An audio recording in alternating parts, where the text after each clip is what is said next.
Gumagaling na po ba yung legs ko? Unfortunately, mas lumalala ang infection mo. Baka kailangan na po natin magpatingin sa ibang doktor. What for?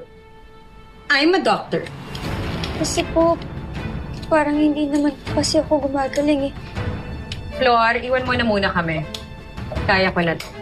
I'll call you when I need you. Sige po. Sige po, ma'am.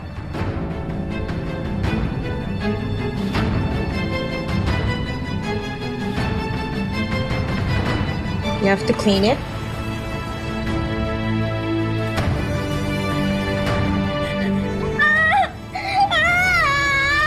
Sakit! Mami!